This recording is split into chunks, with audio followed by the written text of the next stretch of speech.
Okay, we'll move on to our next speaker, who is Tom Austin. Tom is currently the land protection specialist for the Edisto Island Open Land Trust and one of our board members. Tom received his undergraduate degree from Clemson in wildlife and fisheries management. I think I got that right. Is that so, Tom? Wildlife and fisheries biology. Okay, thank you. He's an extremely well-rounded naturalist with an interest in all walks of life and a long-time habit of gardening for butterflies and pollinators using native species. He's published an original research article in the Journal of the Lepidopterist Society entitled Notes on the Field Identification of the Intricate Satyr. And I'm going to mangle the genus name of this, Hermiptychia intricata, and its ecology in South Carolina. Tom has been a wonderfully patient mentor to me in the field on birds, butterflies, and native plants. He doesn't seem, at least visibly, to mind answering this question I've asked him at least 3 times before, and always is very patient. And I sincerely hope he's forgiven me this past summer for having led him on a memorably miserable yellow fly and mosquito onslaught while hunting for an elusive stand of pickerel in the hopes of adding to our list on the NAB account for hobcob barony. Despite that, I hope he'll do that count with me in the future, or at least that he's learned to not trust my sense of direction. We'll split up for that one. Well, I think I am going to decline. Oh, can any of you guess where we were for that?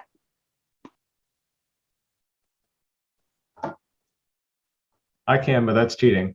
Oh, you don't, yeah. Anybody else? It was in what, August?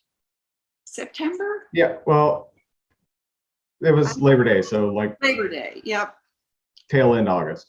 All right, well, I'll tell you, we were at Santee Delta, and I think I'm going to suggest that assigning that particular area for that count is cruel and unusual punishment, and I'm going to politely decline doing that area in the future. But at any rate, Tom is going to talk to us today about native plants for pollinators at the Hutchinson House.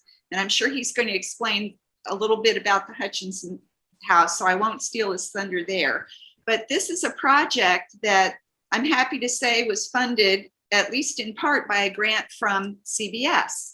Tom, it's all yours. Thank you, Allison. Let's see. Do I have share screen privileges? Should. I do. It's all right. So I'm here to primarily give y'all an update on the butterfly garden project out there at the Hutchinson House. So I hope my title wasn't too misleading, because since I work down here exclusively in the coastal plain of South Carolina, I figured I probably shouldn't focus too much specifically on pollinator plants because they probably won't be applicable to most of y'all. But I am going to go over all the highlights, everything that worked, all the successful stuff that I use for growing, native plant pollinator gardens down here in the low country of South Carolina. So just real quick, Allison went over most of my bio, so I'm not gonna, spend too much time on it, but I am the land protection specialist for the Edisto Island Open Land Trust.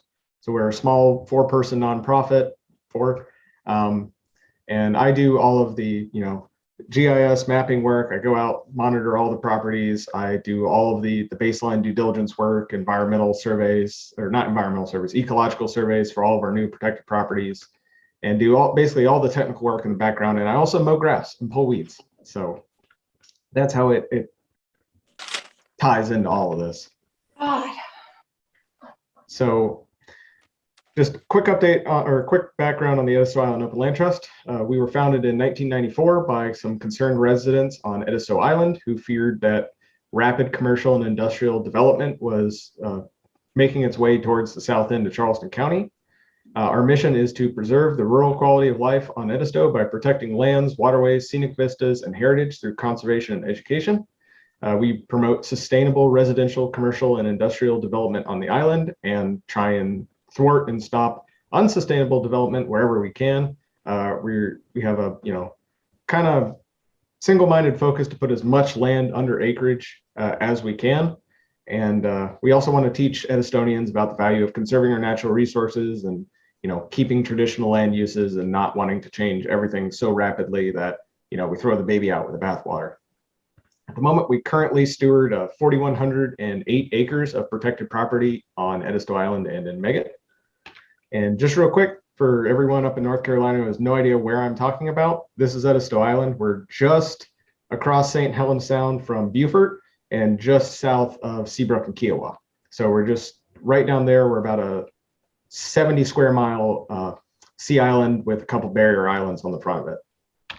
Here's just a quick map I threw together of all the protected properties on Edisto Island. Edisto Island is, if you count the marsh, we're over 50% protected. If you don't count the marsh, we're at 44%, I think. So, but we're working real hard towards that 50% protection goal. And the Hutchinson house, if y'all can see my cursor, is this little red rectangle right down here, sort of on the eastern point of the island. So the Hutchinson house is kind of the best surviving example of Friedman architecture on Edisto Island. It was built circa 1885. We're not 100% certain on the exact date. And it was a home of Henry and Rosa Hutchinson. It was built by Henry for his wife, Rosa, just essentially as a late wedding gift. They got married in 1885 and then built the house. It's a local landmark on the island. It's located prominently on the side of Point of Pines Road. And it's a property that's steeped in a rich history, and it's tied to the story of a very important family in just the global history of Edisto Island. So the Hutchinsons were important leaders in the African American community on Edisto Island, both during the Civil War as well as up through Reconstruction and on into the late 19th century. So Henry's father, Jim Hutchinson, was a Civil War veteran, was a social activist, and he was also a local politician. And he did a lot to get land into the hands of freedmen after the war. He organized essentially cooperative land acquisitions. He would get 50 people together and they would pool all their money, go buy a plantation that was being foreclosed on, get 500 acres, and then split it up into 10-acre lots for all 50 people. He did that a couple of times, and that's how he got a hold of his little 30-acre parcel where the Hutchinson house stands today. Henry Hutchinson built his house in 1885, sort of next door to where there was a pre-existing cotton gin and an old plantation house. His brother lived in the old plantation house, and he built his house on the other side of the cotton gin from him. And then he actually ran a farming co-op. And so he owned and operated his own cotton gin, and he dealt directly with a factor in Charleston who bought all of his Sea Island cotton, and in exchange for that, he would give him an upfront loan so that he could buy seed, fertilizer, stuff like that on the front end. And so all of his neighbors would essentially take their cotton to Jim or Henry. Henry would gin it all, sell it to the factor. He'd get a big loan for all of the cotton, and then he would distribute that, proportionately to everyone who had, brought him cotton for ginning. And this allowed them to, through economy of scale, get much higher prices per pound for cotton. They also avoided any potential middleman action with, white-owned gins elsewhere on the island. And it helped him, it helped his small local enclave in that corner of Edisto Island really maximize the profit and, earn, a living wage after the war without being dependent or sharecropping with anybody. And his daughter Lula was also important on the island because she was a school teacher on Edisto Island. Both her and her husband were school teachers, and they taught for over 50 years on the island. So she taught at least 2 full generations of students on Edisto Island. And one question that we get a lot and we ask ourselves fairly regularly is, why do we own this house to begin with? Because we're a land conservation organization. If you recall from our mission, historic preservation is nowhere in there. And it just so happened to be that we were in the right place at the right time, and we were able to upfront the money and buy the house off the open market and prevent it from being bought by some random person, demolished, and all the history lost, destroyed, and forgotten. Lula lived in the house until she passed away in 1974. And then after that point, the house was already fairly old and a bit in disrepair. And so none of the family members ever lived full time in the house, off and on, they would come down there on vacation, live in the house. They would let friends stay in it, whenever they were vacationing on the island and stuff like that. But no one lived full time in the house after the 70s. I think the mid 2010s,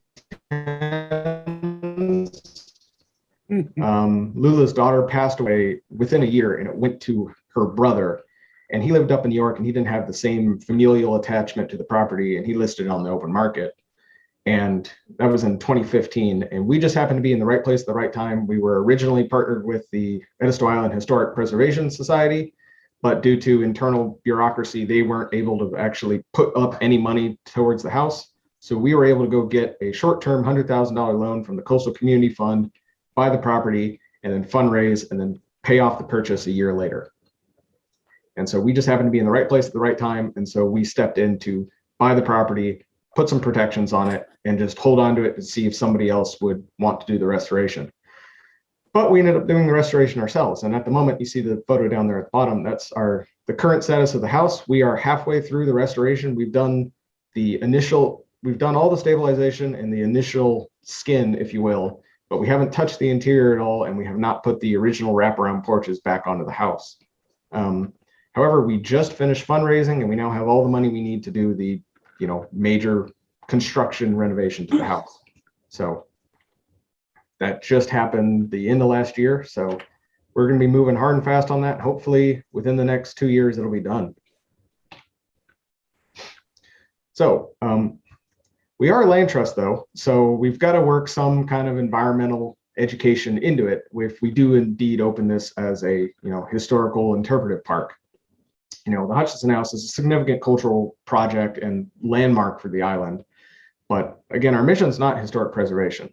We're happy to do the work. It's allowing us to reach, all different corners of the community that we've never been able to really, work with and communicate with and, communicate environmental education stuff to before. It's allowing us to reach people all across the state, both as well as nationally and internationally. It's been a fantastic project for us to work on. But we also need to remember what our core of what we're doing. So we're working environmental education stuff into the property, and we're also hoping to do some habitat management on the 18 acres we have out there.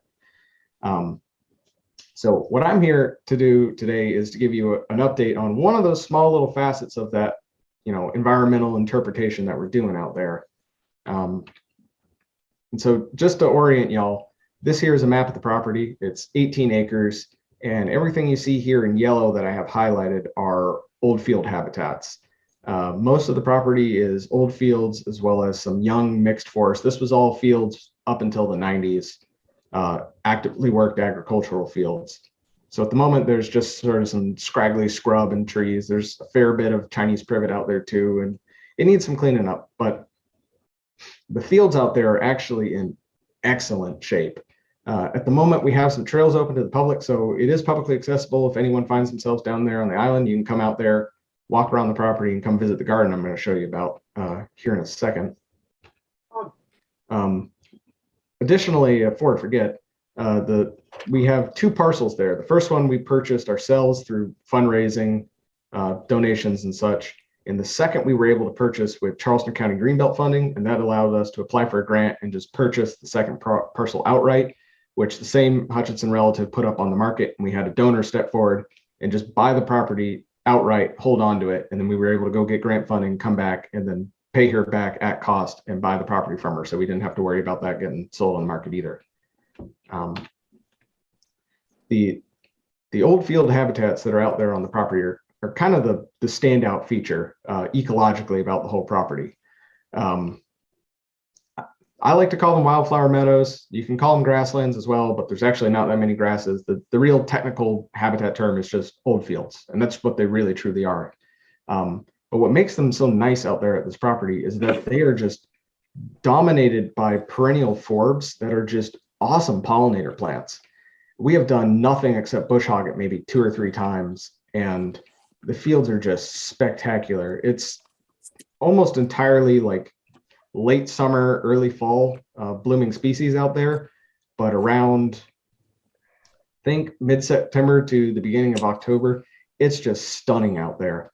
There's 7 plants that make up, like probably about 90% of the plants out there, and that's tall goldenrod, spotted bee balm, Spanish needles, common ragweed, a couple species of blue stems, camphorweed, as well as mainly one species of North American aster, but there's a couple other ones mixed in there as well. And everything except for the ragweed and the Spanish needles, or sorry, the ragweed and the blue stems are just awesome pollinator plants, and they are just as thick as can be out there. It's really a sight to see. It's not so good for the butterflies, but just the bees and the wasps and the pollinating flies and stuff, it's just a haze. So the thing I want to do out there is I want to create a little oasis, a native plant pollinator garden in the middle of this meadow that, is focused on, showing native plants that I can interpret and demonstrate to visitors and teach them about the importance of pollinator gardening, the importance of pollinators, and how they can get out there and do pollinator gardening themselves. And also draw in all the big, beautiful, showy butterflies who will come right to this little oasis that's got all the host plants and all the best nectar plants and all that stuff. And they'll just, really be a centerpiece there that I can just base all of the interpretation around out at the site.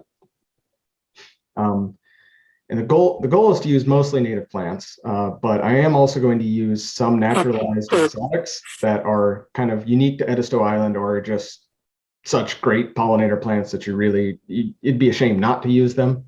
I'll get into, the ones I actually did pick and use and all that. It was only, I think, two U.S. natives that are adventitious, colonizers of South Carolina, and then one other exotic species that's non-invasive, and I'll touch on those later. But the focus is on butterfly habitat.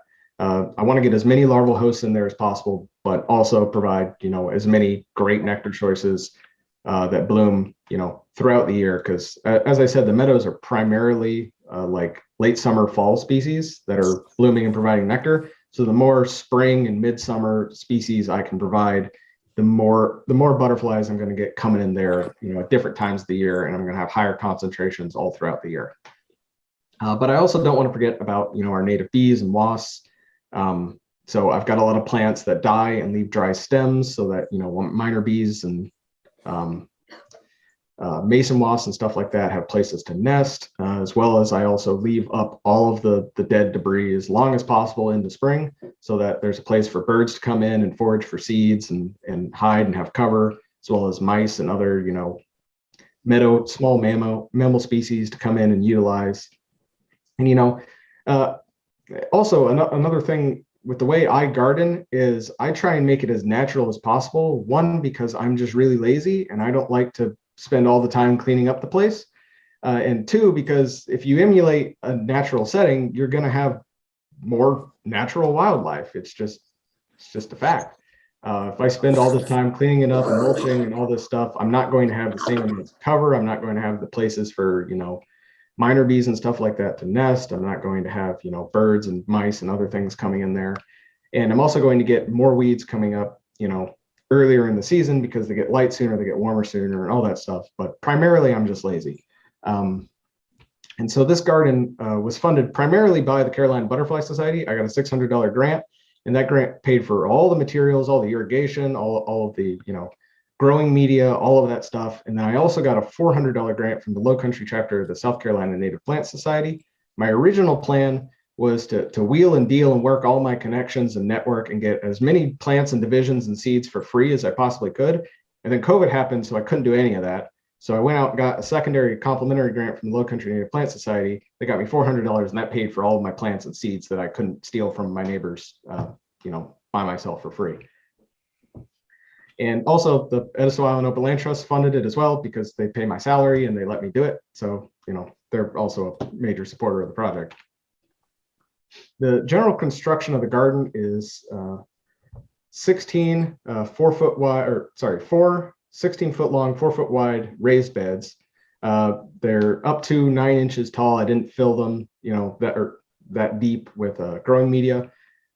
It's just a wood frame. It's about half treated, half untreated. I've never had an issue with treated lumber in my gardens. You probably don't want to use the really old arsenic soaked stuff for like growing vegetables, but the newer modern stuff, if you're just growing a pollinator garden, it's not a concern at all. I've got it set up with a timed irrigation system using soaker hose, and I'm also using the lasagna gardening approach. One, because that better emulates natural soils, and also, again, I'm lazy, so I don't have to till the soil, I don't have to work the soil, I just keep adding organic matter to it, and as long as I have a healthy surrounding ecosystem of soil microbes, they will come into the garden and they will work the soil up and down and till it all in and get all the organic matter and nutrients mixed down in there and cycled and aerated and all that stuff. So in the future, I'm not doing like a true lasagna gardening. I'm not adding direct organic material and letting it compost naturally in the beds. I'm more so adding like pre-composted material just because of, I don't have a ready supply of organic material out there that's, not full of weed seeds. But in a true lasagna gardening, you would be adding like leaf litter and like green manure and brown manure, just pine straw and stuff like that to it. In this, I'm just adding compost regularly and then not disturbing the soil as much as possible. At the moment, I'm doing weed control entirely by hand by mechanical removal. In the future, I'm probably going to start using mulch strategically, as well as like targeted herbicide applications for the really nasty weeds, specifically yellow nut sedge, because you just cannot remove that stuff mechanically. If you do remove it mechanically, it actually makes it worse. So that one, you either have to just mulch the snot out of it, which is not great for volunteer annuals, or you just have to use one of the specialty sedge specific herbicides and just attack it once a year, and to just keep its numbers low enough that it doesn't run out, take over the place. My general strategy with plant selection is I wanted to use plants that were common to Edisto Island, because I wanted people to come to the garden, people who lived on the island, and go, I've seen that grows on the side of the road next to my house, and be able to finally put a name to a plant, rather than me going out and planting a bunch of stuff that you can't find on the island anywhere. And so people see it and go, oh, okay. I wanted people to be able to recognize the plants, see them, know what their value is, see what they can do, and go out there and snitch seeds off the side of the roads and start planting stuff in, on their property and getting a lot more pollinator habitat all around the island. And I also wanted everything in there to have some kind of pollinator use, unless it really had like a specific historical, like interpretive bent that I could use on top of it, giving some pollinator use. The goal was to maximize, pollinator potential, as well as minimize, actual workload and tending of the garden. I also deliberately arranged plant selections in the beds. So I would have one bed that would only have like dryland plants, another bed that was only wetland plants, another one that was plants that like moist soil, and another one that was plants that, didn't really care. They just like regular normal garden soil. And I also staggered their heights as well. So I planted all the really tall stuff in the back and all the really short stuff in the front. Or if strategically I would mix and match. If I had something that really needed partial shade, I'd plant it on the east side of some really tall thing in the back, so that it would only get morning sun, and then it would get, totally shaded out in the afternoon, that sort of thing. Just because I have a lot of spare time in the winter here at the office. So I had lots of time to think about it, plan and strategize. And I also wanted to pick plants that complemented the composition of the meadow. It kind of didn't make sense because I've got a lot of great plants growing out there in the meadow, but what's the point of putting 2 spotted bee balm in the middle of the garden when there is literally 4 acres of the stuff solid behind me? It's not going to draw in pollinators. It's not going to complement the habitat. So I wanted to plant things that weren't already growing in mass quantities out at the site in the garden, so as to maximize the benefit to the surrounding pollinator community, get more stuff into the garden, have the highest diversity of pollinators possible in the garden to help interpret. And again, I wanted to create an oasis of novel habitat in the middle of the meadow, rather than bring the meadow into the garden. So just to prime y'all, this is a selection of some of the plants I used. So I'll go into all these in more detail, but I was trying to diversify, not only planting time, but also plant color and plant shape and size and everything, run the whole gambit, just get as much stuff as I possibly could. And here's the final layout that I ended up having. Everything here in yellow is stuff that I grew from seed, and I either grew it in a plug or I direct sowed it into the bed. And everything in green was something that I either got a division or a rooted cutting, or I bought a plug someplace, or I had a pot sitting in my backyard that I forgot about 4 years ago. And this is what I ended up putting out in there. So just to run through them real quick, the far west bed, bed number 1, this was the dry bed. So I put plants in here that needed the least amount of watering. And the initial strategy was I had ball valves on the irrigation system at every single bed, and I was going to be able to turn off the ball valve and water things at different cycles. That ended up not happening because, again, I'm lazy, so I just watered everything the same amount, and it worked out for the most part.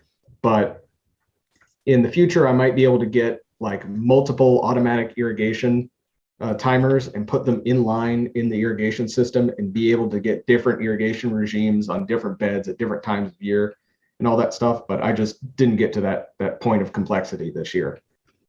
And in bed 1, I had Indian blanket, Gardia, American wild carrot, Indian grass, woodland phlox, butterfly weed, rabbit tobacco, and sickle pod. Bed 2 was the wetland bed. I had frog fruit, powdery alligator flag, cannas, scarlet rose mallow, gladiolus dollini, that's an interesting one I'll touch on, golden alexander, blue mist flower, spiderwort, Stokes aster, dense blazing star, common self-heal, and the picnic plant. Bed 3 was the moist bed. I had golden mane coreopsis, Chapula river coreopsis, yarrow, swamp milkweed, Elliott's aster, and muck sunflower. And bed 4 was the just sort of medium, well irrigated, well drained bed. Final layout for the garden, all the different. That had scarlet sage, lyre leaf sage, coral bean, Carolina indigo, Guatemalan indigo, lance leaf coreopsis, black-eyed Susan, frostweed, hairy leaf cup, and some Joe Pye weed. And just to go quickly through the progress, and when all of this stuff happened, I first conceived of this plan back in February of 2019. January. Then I'll share it with them. Somebody's got some feedback coming through their mic. If everybody can mute again. In January of 2021, I started work out in the field. I went out there, cut down about a 50 by 50 area of the meadow, put in corner stakes, measured out the whole area that I was going to convert into a garden. Then I went out and that same day dug footers for the inboards. The following week, I came out there, put inboards on all the footers, and then cut all of the sideboards to length. Put in central footers to mount those sideboards to for stability. Got all that cut, trimmed, and screwed together. Then I put down cardboard and all of the lumber I got for free from the land trust because we had just finished pulling down all of the stabilization belts and scaffolding off of the Hutchinson house. So I was able to take all of that salvaged lumber and just carry it right on over to the field. And I stacked it up there for about a year. And I was able to take that and build the bed without having to buy any lumber at all. I just had to buy some screws. So that was fantastic. That saved me probably $200, especially with lumber prices during COVID. Then I put down cardboard as a biodegradable weed barrier. If you do this in your garden, make sure not to use the plasticized, wax printed cardboard. Just get pizza boxes and the stuff that a washer or dryer comes in, that just regular, the kind of cardboard you don't want to accidentally leave out in the rain because it just turns to mush. That's the best kind to use. The thicker, the better.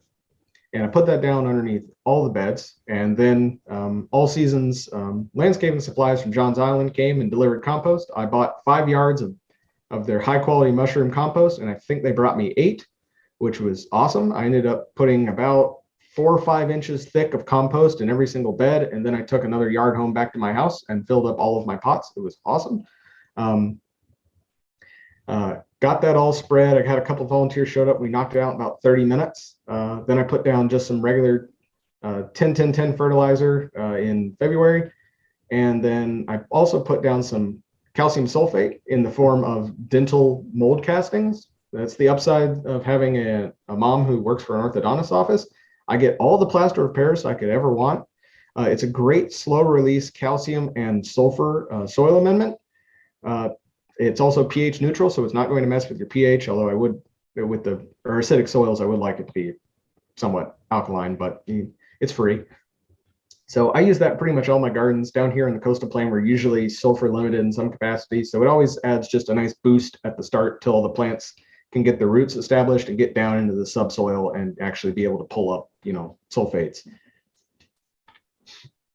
Then I put in a deer fence. I drove 8-foot T-posts on all the corners, as well as a sort of 6-foot section in the middle, or I think 8-foot section for a gate. And then I ran 30-pound test monofilament and in 8-inch increments the whole way around to create a deer fence. The upside of using monofilament is it's incredibly cheap. It costs like $5 for the roll of fishing line. Takes like 30 minutes to put up. And the principle behind that is that in low light conditions, the deer cannot see the fence and they walk into it and they cannot discern a top and they cannot discern a bottom, and it confuses them. And if they're not extremely motivated, they won't jump into the garden. If you're growing like nothing but black oil sunflowers or something, they will just run through it. You can't stop a 100-pound deer with 30-pound test. But if they don't really want to get in there, and we have so much great habitat out there at the property, I did not have a single problem with deer the whole year, which was mind-boggling. I thought they were just going to run straight through the thing. In future years, I'm going to switch from monofilament to 17-gauge electric fence wire. I'm not going to electrify it, but I'm going to use steel wire just because the monofilament due to UV only lasts about a year. And it's just a lot of monofilament I've got to dispose of afterwards. So I'm going to switch to 17-gauge steel wire afterwards. It'll be a little bit more resilient and should last, forever. 5-10 years. It's a bit more expensive though. It's about $30 for half-mile roll. Then I also put in a swing gate just so I could get in and out of there, left it wide enough I could get a lawnmower or a wheelbarrow through. I also put in a bee motel. And I think within a week I had mason wasps utilizing the bee motel. So there was a need out there for habitat. Then I started getting my seeds ready. And then I put in the irrigation system. I have a shallow well situated about 75 feet from the garden. So I was able to just run a 100-foot garden hose from that. I eventually buried that in conduit. That ran up to a spigot I put into one of the fence posts holding up the gate. And then off of that, I ran a 45-degree valved splitter down to a vacuum breaker, to a flushable filter, to a timer, then to a polytube starter. And then that runs polytubing over to all 4 of the beds. I have a manifold on bed 3 that allows me to shut off water to beds 1 and 2, 3 and 4. And then at each one of the beds, I just drilled a hole right through the inboard and just poked a barb through, and then just hooked up 25 foot of soaker hose per bed. One quirk of this system is I forgot to plumb beds 1 and 2 so that I could individually shut off 1 and 2. I just have it so I shut off 1 and 2 or just 1. I need to fix that at some point, but I just haven't. It's worked out well so far, but it's a simple fix. On the 27th, the Low Country chapter, the South Carolina Native Plant Society, had their native plant sale down at Charlestown Landing. So I went down there and bought a whole bunch of plants. There was a lot of stuff I wasn't able to get. I wasn't able to get any milkweed from them. They were sold out like first thing in the morning. First person who came in bought everything. So there was a couple things I missed that I had to go scrounge around and find replacements for at the last minute. But I got a lot of stuff, but not all the really critical things I needed. And by August 20th, I had all the plants in the ground. I had all the seeds direct sowed. I think I'd sowed seeds a little bit earlier in March. And by April 26th, I had monarchs. I think actually the week after I put milkweed in the ground, I had monarchs. And it was kind of a not good situation because all my milkweed was about 2 inches tall, and I had 12 monarchs on them. But thankfully, I did get some larger pots, and I was able to transplant all of the second instar monarch caterpillars over onto the larger milkweed. And then they stripped that plant bare, but they grew to full size and they went off and pupated and did their thing. And I have no idea if they survived or not, but I never saw them again. But that really hurt my milkweed for the rest of the year, because immediately after the monarchs finished with them, the aphids just hit them. And using, contact soap, vinegar, isopropyl alcohol sprays to control the aphids, it barely put a dent into them. They'd be back in 3-4 days. But I'm hoping my milkweed should come back around after being in the ground for a year, after having the rest of the year to grow and mature. I had our second butterfly, or at least the first one I confirmed was fully grown in the garden on May 19th. I just so happened to walk up on a Brazilian skipper that had eclosed from the powdery alligator flag I had transplanted. I think that one's kind of cheating because I think it was on there when I moved the thing. So I guess I transplanted the caterpillar in there and the plant lived long enough that the caterpillar didn't die. But that's cool caterpillar to get. That's why I put that plant in there. Down here on Edisto Island, powdery alligator flag grows wild in a lot of places, and they're just covered in Brazilian skippers. We never get cold enough to kill them off, especially in the wetlands. Just down here, May 21st, that's how the garden looked. And you can see the Goldmane coreopsis blooming. Everything else is, coming out pretty well. Then on June 30th, you can see we've got a couple of things blooming. I think the cannas are blooming and the dragon's head sword lilies are blooming. Everything else is leafing out, starting to grow. I think the hairy leaf cup might be starting to grow. And then I've sort of got a close-up of them back in at the end of July. Gardia's in full bloom. The sicklepod is fully grown. Cannas are still going. The scarlet rose mallow is growing. The yarrow's blooming. The scarlet sage, as well as the black-eyed Susans, are blooming, along with the hairy leaf cup. Then down here in October, you can see those meadows in the background. You can see all the goldenrod and all that stuff, as well as the spotted bee balm just a little bit there on the left. But I've got the Indian grass blooming on the far side. The cannas blooming there in bed too. The sunflowers are almost in full bloom. And then I've got the frostweed going full tilt in the other bed. And then this last one from the third week of October, you can just see the muck sunflowers in their full glory. So here's a quick just summary of how everything actually did. Everything in green did great, no problems. Everything in yellow kind of struggled, and everything in orange just really did not do well. Gardia did, just fine, no problem. Actually, I've got a little bit more in-depth details on that. The American wild carrot, I think I just planted it too late. I think they tend to germinate in like late fall, early winter, and I put them in the ground in April, just direct sow. And so they just got in the ground too late. They weren't able to mature and flower in time. But I think they will act as biennials if they germinate late. So I'm hoping I got a good patch of them that came up, but they just never flowered. So I'm hoping they'll do good this year and start self-seeding. The woodland phlox, I wanted thick leaf phlox, but I could only find woodland phlox when I went out to actually get plants. And it's just not well adapted to the site conditions. It's just too hot and it gets too much sun. It did well until July happened, and then it just got nuked just by the solar radiation. So I think it'll come back, but I think I need to move it someplace where it's in deep shade, like behind one of the other larger plants. My butterfly weed did not do well. I think it was probably because of the irrigation. It was getting well irrigated. Also, I had a volunteer give me a bunch of milkweed plants. She thought she was giving me butterfly weed. She accidentally gave me swamp milkweed, which wasn't bad. I needed that, but I just put it in the wrong spot.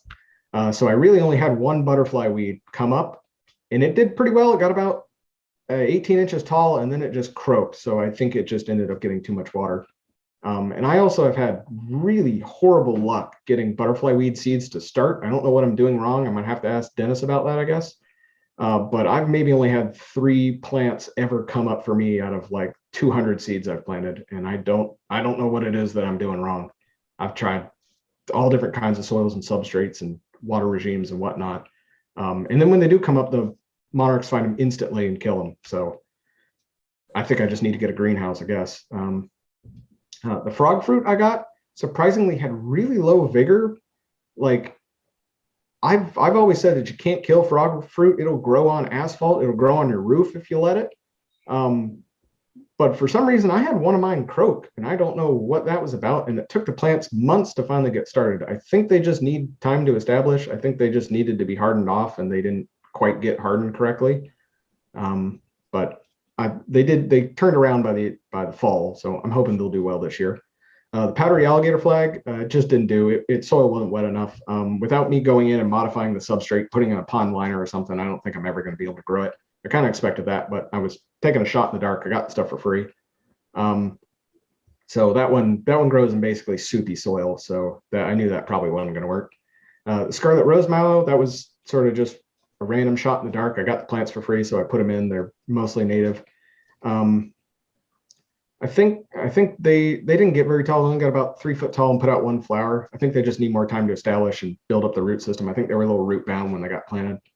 The golden Alexander was probably the biggest disappointment out of the bunch. It's not designed to grow in coastal South Carolina. Well, in essentially what amounts to like USDA hardiness zone 8B. It just, as soon as August rolled around, it just shriveled up into jerky and died. So I need to find some kind of alternative for that. Blue mistflower didn't do well, and it was because I was accidentally given wild ageratum, which does not do so well in the full heat sun. It needs more partial shade than blue mistflower. The two look incredibly similar, and I was wondering why it was starting to bloom in June, and then I realized it was ageratum and not blue mistflower, so I just need to go dig up some mistflower from someplace and swap that out. My obedient plant did not do well either. I think the division I got, the plant was just kind of sickly, and I didn't get enough of the root ball, so I really only had like one little plug come up in a 4-foot area, and then the weeds just swallowed it up. So I think I just need to get some more divisions and really weed that place and get a whole bunch of stuff established earlier in the year so that they all come up and can weed suppress and fill up the area. The Chipula River Coreopsis is one I've never grown before. It had unexpectedly low vigor. I just don't, I think it doesn't like the full heat, or it might need more water or something. I gotta do a little bit more research on that one. The lyre leaf sage I think, again, that one just got planted a little late, so it wasn't able to fully establish. Hopefully in the future, it'll be able to, overwinter and then come out, bloom early in fall and be able to self-seed and fill up its area. And the Carolina indigo I had, it just got overshaded by everything around it. And I think the soil might be a little bit too moist, so I need to move it over to the dry bed. I think they like really sandy, well-drained soils. So the things I learned from this year is that the weeds are going to be a nonstop issue and require a lot more aggressive control. I was not able to get that out there and weed as much as I wanted. Automated irrigation is a must. I switched over to an automated irrigation timer. I was using a mechanical one initially, and that worked so much better because I just got swamped at the office for like 5 months straight and could not get out there. I also need to respect the hot hardiness and shade tolerance of plants. I was playing fast and loose on a couple of things, and I kind of got burnt on them. So I just need to be a little bit more careful with that and not take as many chances on whether or not something will do in the site conditions. Also, perennials are preferred whenever possible. I had a couple annual plants that came and flowered, did awesome, and then died, midsummer. And the whole thing just got covered in weeds. I had nothing to come in after them. So I need to have a perennial pretty much everywhere. Or if it's an annual, it needs to be something that's a late maturing, like frost kill plant, so that it can, really suppress weeds where it's coming up. Also, I learned the garden, just because of my soils, I just can't support high soil water demand plants like the powdery alligator flag, stuff that needs saturated soil. So I can support plants that I actually have a fairly high water table at the site, even though I have really well-drained sandy soils. So anything that can establish a taproot can reach soil water, and also the soil holds onto water really well too. It's really excellent soil out there at the site. I haven't seen anything better in the coastal plain. But I don't have enough clay in the soil to really to develop saturated soils for the plants that require that.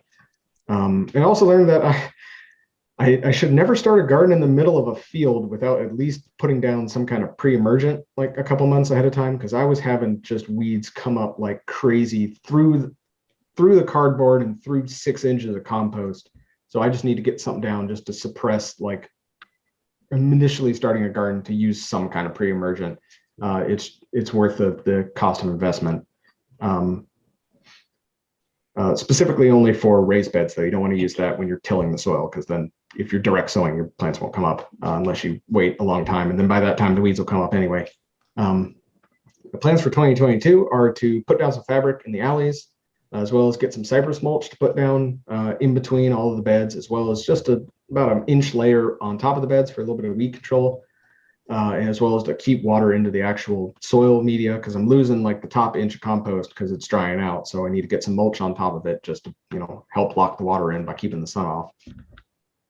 I'm also going to, like I said, I'm going to replace the monofilament deer fence with 17 gauge wire.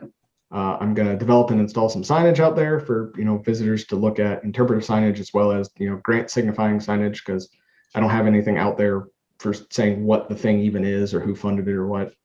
I'm going to need to just better control the weed growth in the beds. I just need to stay on top of it. I need to cultivate, pun intended, a local volunteer program to maintain the garden, because it was just me and one other really good volunteer, and I just need like 4 people out there who can just come out once or twice a month and help weed. And it takes like an hour per bed to weed that thing. The weeds are just thick. They're like this all the way through if you don't have something growing over the top of the soil. And also need to plant new plants in all the vacancies that opened up and where everything didn't do well. So right here, if y'all just want to take like a quick screenshot or something like that, these are just sort of the selected plants that I grew in the garden that did really well, that will probably do really well in your garden if you also live down here on the coast where it's hot and you don't ever get snow or hard freeze, except maybe once every other year. This is stuff that does just excellent in any low country garden.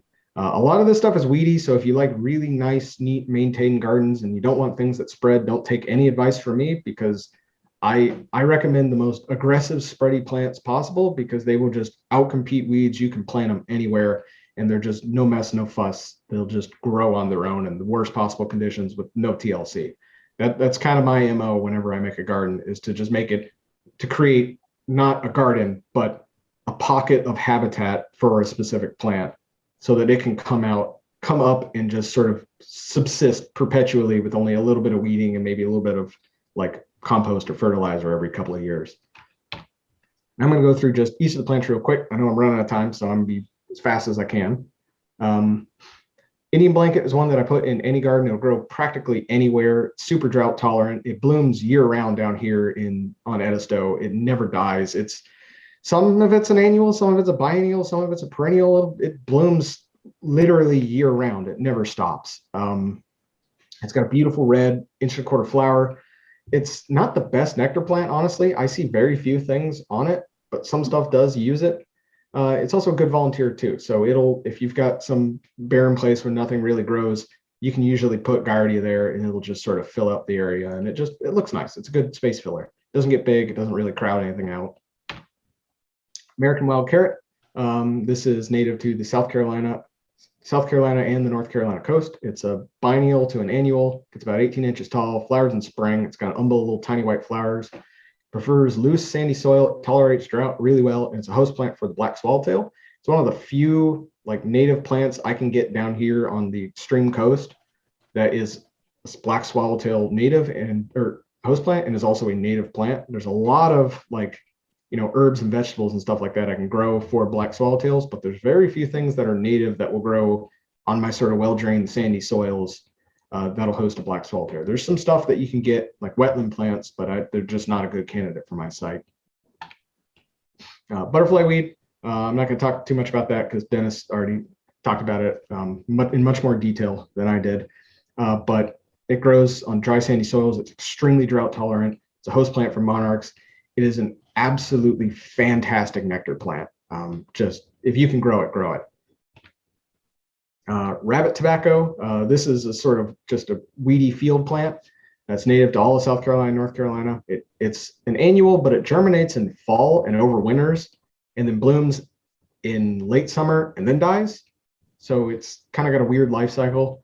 It's about 2 foot tall, flowers in early fall. It's got a disorganized cluster of white, kind of scraggly looking flowers. They look like a little like hard-boiled egg with the top knocked off. They're like white egg shaped with a yellow top. They'll grow practically anywhere, and they're the host plant for the American lady. Cyclopod, another weedy field plant, but it's fantastic for a couple select species. It's native to South Carolina and East North Carolina. Some people consider it a noxious weed. I think its nativity is a little up for debate, kind of like how what is it? Forgot the plant now. Anyway, coffee weed. But as far as I can tell, it's native, at least somewhat, to South Carolina. I think it's kind of spread all over the place, though. It gets 3 to 5 foot tall, flowers in August and September, grows practically everywhere. It's a decent nectar plant, and it's the host plant for the cloud of sulfur and the sleepy orange caterpillar. It's also a great volunteer, too. It'll come back year after year. It'll spread, too.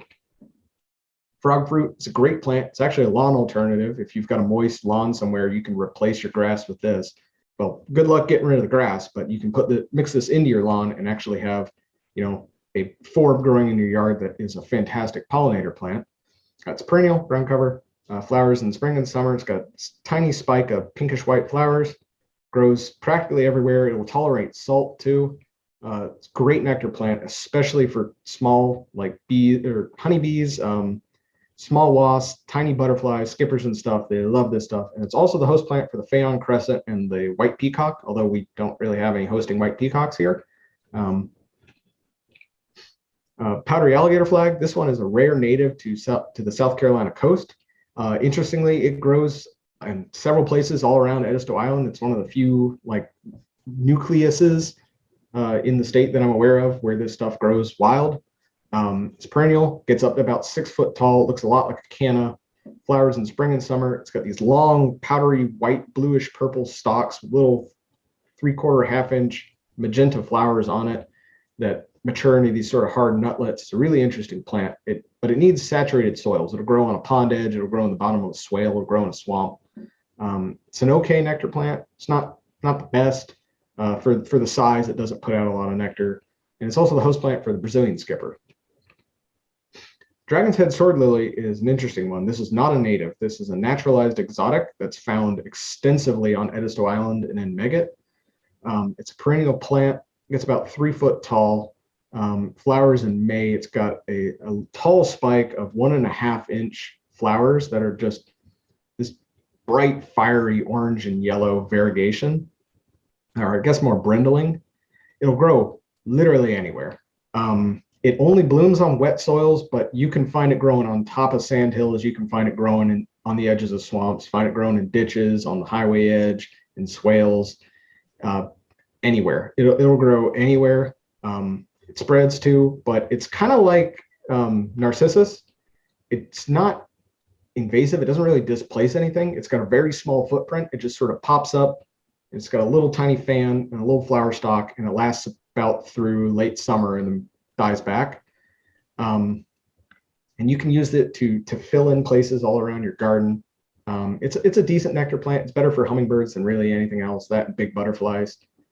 And it's a great addition for kind of in a wetland garden because you can put it amongst everything else, mix it in with like Adamasco lily and stuff like that, and put it beneath cannas and stuff so it can just fill up kind of the space, because a lot of those larger wetland plants kind of leave a lot of open area, and you can sort of pack this in between everything, and it doesn't use up a lot of resources. It doesn't crowd anything out, and if you don't like it, you can just grab it by the stalk and pull the thing straight up and compost it if you want to. Blue mistflower is a great one, native to all of South Carolina and North Carolina. It's perennial. It's about 3 foot tall. Flowers in early fall. It's got an umbel of 1/4 inch, just sort of bright blue neon magenta flowers. Grows on moist soil. It likes partial shade. I like to say it kind of grows in sort of an ecotone between forest, wetlands, and like open areas. And you'll find it just sort of on the corner where all three of these habitats meet. And you get a wide diversity of butterflies in the natural environment and other pollinators that come to it, because it's this sort of plant located right at the corner of 3 other habitats. So you'll get a lot of really interesting mixes of pollinators on it that you normally wouldn't see together, because this thing grows just on the edges of where all those things are found.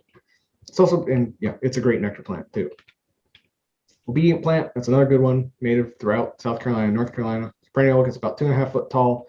Flowers in late summer. It's got spikes with 3/4 inch hot pink flowers. Grows on moist soils. I think it prefers clay over sand, and it's a good nectar plant. Gold Mane Tixie. This is a semi-native. It's native to the Gulf Coast and I think the Mississippi River Basin, but it's not necessarily native to South Carolina, but it has established here on Edisto Island. It's found all throughout the sort of sandy roadsides where there's moist sand. It's an annual. It gets about 18 inches tall. Flowers in May. It's got 1 inch just bright, deep yellow flowers with a dark crimson center. Grows on sandy soils. It's a decent nectar plant. It's not the best, and it's good volunteer. The nice thing about it is it dies back in summer, so it doesn't like take over the place. It comes up, grows in spring, flowers in summer, dies back, and then comes back. So you can plant like late season like fall, summer perennials underneath it, low growing stuff, and this stuff will come up in spring, fill up the place, flower, be beautiful, and then come summer you have something else come in and take over. Eero, this is one that is supposedly native to South Carolina, North Carolina. I have never seen it growing wild anywhere, but everyone says it's native, so I'll go with it. It's perennial, gets 2 to 3 foot tall. It's got flowers in mid-spring with an umbel of small white flowers. It's a fantastic pollinator plant for small insects like flies and wasps. It's not so great for butterflies. I will see hair streaks and stuff on it occasionally, but it's better for some of the smaller non-butterfly pollinators. I think it's got more pollen than nectar. And it'll grow just about anywhere. It's hard to kill. It's a great garden plant. Elliott Aster, this is a rare native to South Carolina and the North Carolina coast. It's perennial, 3 to 4 foot tall. Flowers in early fall, late summer. Has 3/4 inch aster flowers all across the plant. Grows on wet soils. It's a great nectar plant for all walks of pollinator. And it's potentially a host plant for the pearl crescent. I don't think that's confirmed, but they do host on this genus of asters.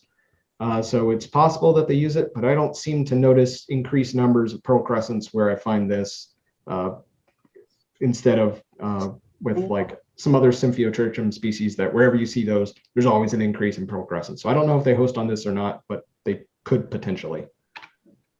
Muck sunflower.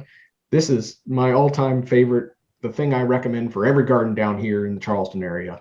Again, this is a semi-native. It's native to the Gulf Coast. It's not native necessarily to South Carolina, but it's established all throughout the Megget Ravenel area and some parts of Edisto Island. It's often confused with swamp sunflower, Helianthus angustifolius. You'll see it labeled at like hardware stores and big box stores and stuff like that. They'll sell it sometimes, every once in a blue moon if they're a good place, but usually it's mislabeled as swamp sunflower, but it's actually Helianthus simulans, muck sunflower. Swamp sunflower is a native. It gets about 4 to 5 foot tall. It's got a really airy, open structure. This stuff is extremely dense, spreads very aggressively. It looks nothing like it. And it's from the Gulf Coast, but it's an awesome pollinator plant nonetheless. It gets absolutely massive on the right soil. It'll get up to 10 foot tall in ideal conditions. Usually it's between about 5 and 8 foot tall. It's just covered head to toe in 2 to 2.5 inch yellow, small sunflowers. It grows pretty much in any soil. It does best on rich, moist soils, but you can put it practically anywhere that's, fairly moist, like drip edge of a house on a sand hill or something like that. It'll grow just fine. It spreads very aggressively. If you've got ideal soil in your garden, I would recommend getting like an old cow trough with like a rusted out bottom, cut the bottom out, hammer it 6 inches in the ground and plant it in there. 2 years and the whole thing will be full and 8 foot tall. Something like that. If you don't want it to spread, you got to partition it or put it in a pot, but it will grow out the bottom of the pot and then spread as well. I have seen it do that. And just all around great nectar plant. Lagerleaf sage. This is a small little ground cover. Gets 12 inches tall when it flowers, but normally it just stays right on top of the ground. Native to all of South Carolina, North Carolina. It's perennial, blooms in April. It's got a spike of tubular, sort of bluish, purplish flowers. It prefers part shade, and it's a decent nectar plant. Coral bean, this is mostly found on the South Carolina coast. It's perennial. The warmer your winters, the shrubbier it will get. Gets up to about 4 foot tall. Flowers in May. It's got a spike of long tubular coral colored flowers. It's mostly for hummingbirds, although I have seen larger butterflies use it occasionally. It's mostly there because it's pretty. Prefers part shade, but it will grow in full sun. And it's again, mainly good for hummingbirds. Carolina indigo. This is native to South Carolina and the North Carolina coast. It's a perennial shrub, dies back to the roots every year and then comes back out. The warmer your winters, the bigger it gets. 3 to 4 foot tall, flowers in summer. It's got a spike at 3/8 flowers. Prefers part shade, and it really prefers dry, sandy, well-drained soils. Doesn't like moisture too much. It's an okay nectar plant. Small things use it. Nothing big really uses it. And I think it might be a host for the Zirocco dusky wing, but I haven't confirmed that yet. This one's mostly in there for historical interpretation and just kind of to showcase that we do actually have a native indigo that everyone seems to forget whenever they talk about cultivated indigo. Landsleaf tickseed, or Coreopsis. This is native to both South Carolina and North Carolina. It's a perennial, gets a 1.5 to 2 foot tall, flowers in mid-spring, got 1.25 inch yellow flower, grows on practically all soils, prefers moist soils. It's a pretty good nectar plant. It's not the best, and it's a great volunteer. It comes back, it's a perennial, so it comes back year after year, but it also spreads and fills up a space pretty well. You can get this as a seed packet from any big box store too. They're really easy to get. Same goes with Black-Eyed Susan. Native to both South Carolina and North Carolina. You can get perennial or annual varieties. It's about 2 foot tall. Flowers in May to June, has a 2 inch yellow flower. Grows on most soils. It'd be kind of hard to start in some soils. Some it's kind of hard to keep it from spreading.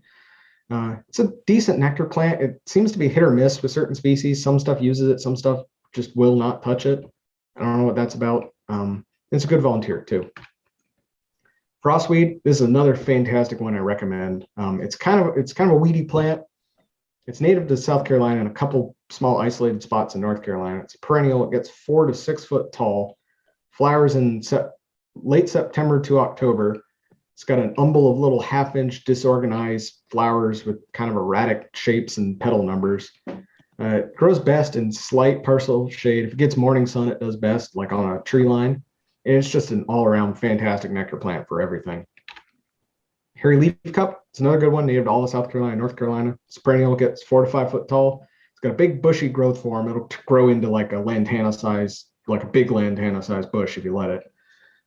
Flowers in mid to late summer. It's got 1 inch yellow flowers, sort of a pale pastel. Prefers part shade, but it'll grow in full sun just fine. And it's just an all-around good nectar plant.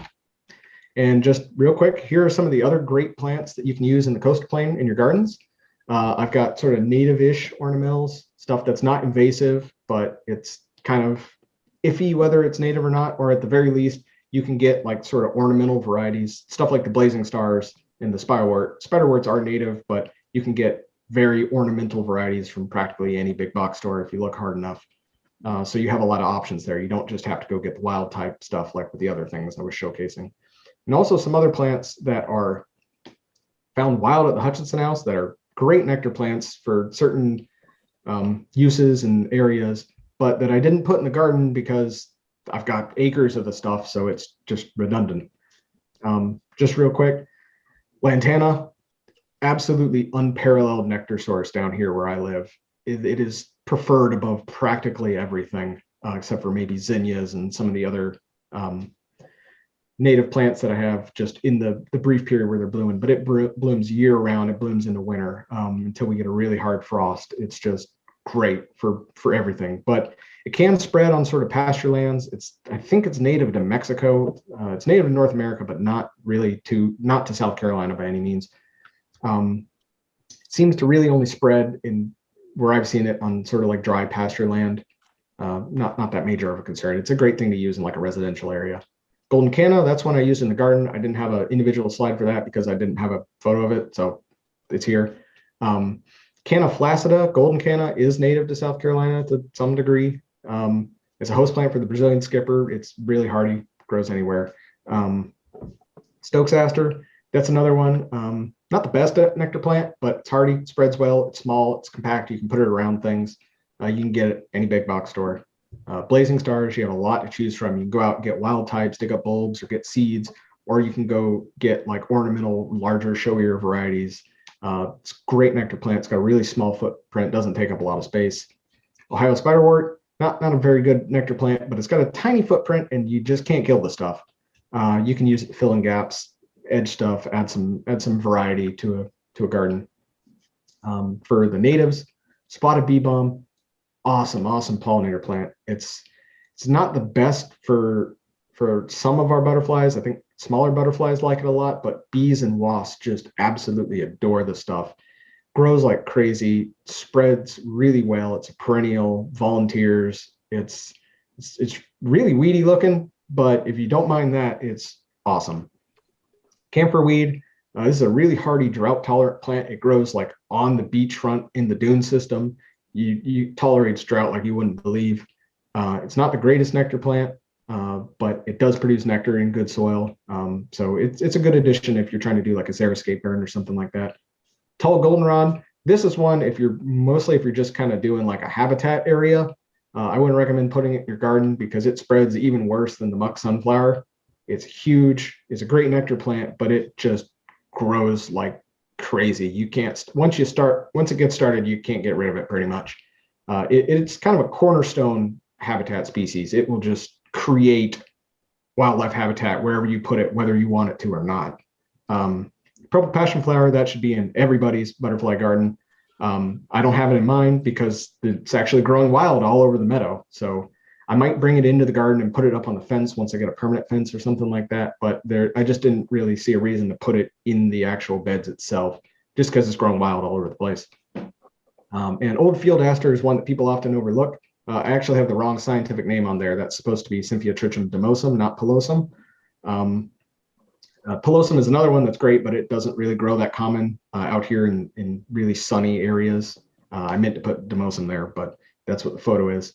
It's a host for the pearl crescent. It's a great nectar plant, especially for small pollinators, and it's very hardy. And I think I'm going to call it there because I am like 10 minutes past time. Thank you so much, Tom. That was absolutely fabulous. That will give all of us who attempt to produce butterfly gardens a lot to work with. Absolutely comprehensive, as we have come to expect from you. Appreciate it a lot. And incidentally, if you want another go at that, the powdery alligator flag, I still have that horse watering trough that I use for the baby chicks. I'm happy to donate it to you. I've got a 100-gallon plastic pond liner that I need to dig up out of my meadow and repurpose that, because I've got a bunch of wetland plants in it, but I put it out in the middle of a meadow and it just doesn't get enough rain and they won't grow. So I need to pull that, put it underneath like the drip line for my AC or something. Well, we've had a lot of comments on the chat line during your presentation, including information about where to get certain plants. I encourage we're running a little bit behind right now, so I encourage people to look at the information that people submitted on the chat during your presentation. I think I'm going to open it up for just a couple minutes for questions from the floor, if people would like to submit questions. Yes. Go ahead, Loretta. Yes. I have one word of caution on the passion flower. It is extremely, extremely, extremely invasive. I planted one last year against a fence, and it grew 20 feet in each direction in one summer. There is a corner in Charlotte that is ground to treetop in passion flower. So please just be very aware of that. It will go everywhere. We tried to pull it out of the butterfly garden at the zoo for years, and we still have some left. So that's just a word of caution, but wonderful presentation. Thank you. Thank you. Down here on the coast, purple passion flowers actually never really gets to grow like that. Oh, really? I know it grows fantastic up in the Midlands and stuff like that, but down here, I don't know if it's the heat or something, but I think it's actually just the number of Gulf fritillaries coming up from Florida. Mm-hmm. It really stays like under 6 foot tall. It just never gets a chance. Yeah, I tried it once. It gets so covered with frillary caterpillars that it can't overgrow. That's the way ours is. I didn't find that to be true, Allison. Just a word of caution, that's all. Well, that's another just a little disclaimer I wanted to restate again. This is all for the Low Country. I've only ever lived in the Low Country. I've only ever gardened in the Low Country. So if you live anywhere like north of Marty and Dave, your mileage will vary extremely differently from mine. I am like nearly subtropical where I'm growing stuff. Okay. Tom, I have got a question real quick. I live on the Greenway in Charleston, and we've got ditches. The Greenway used to be a railroad track, and we got seriously deep, ditches. And I'm wondering, is there a plant that you would recommend putting at the bottom of the ditch where the water is?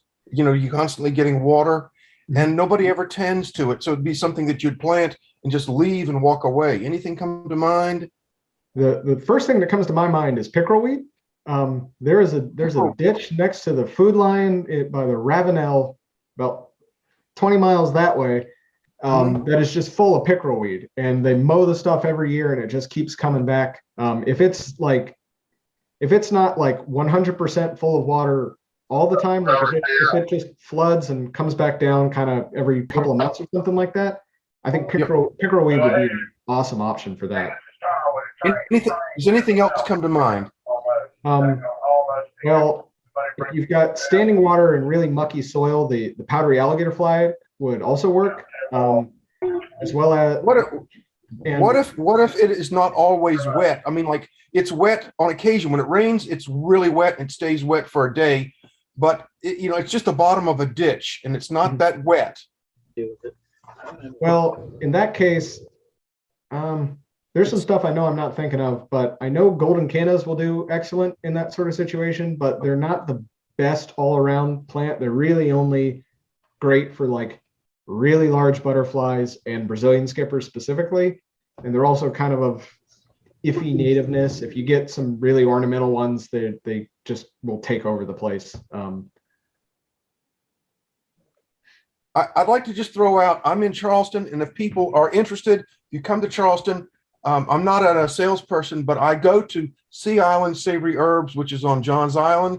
It's off of Chisholm Road, and it's a wonderful place. If you've got things that you want to propagate, you give it to Danielle out there, and I go there for practically all of my plants. So people come to Charleston, look up Sea Island Savory Herbs, and all the things that you're talking about here, many of them they grow, and it's cheap. I mean, everything is cheap. So I thought I'd just mention that. Well, thank you. I need to go check them out. I got to find plants to put in the garden. So I've already hit up everybody in the Charleston area. So that's a new one I need to look at. And I'd like to put a plug in for what Jock has done with the Charleston Greenway, which is nothing short of amazing. He has put in so many different plants. It's really a wonderful civic project that you've done, Jock, and you've become quite the expert gardener for native plants. Well, thank you. I thought I'd just mention that it's on public land, and it's between Braxton and Betsy Road, and the city has given me the permission to do all these things. And yeah, there are probably 30 different native plant species. So native plant people need to come out here and look at it. It's the butterfly garden. That's what it's for. And you can walk in there and walk with your, go see things. And I've got many of them marked. So you'll say, oh, this is phlox, this is, Clethra alnifolia, whatever it might be. So please just come and go and walk there. You can park your car and go.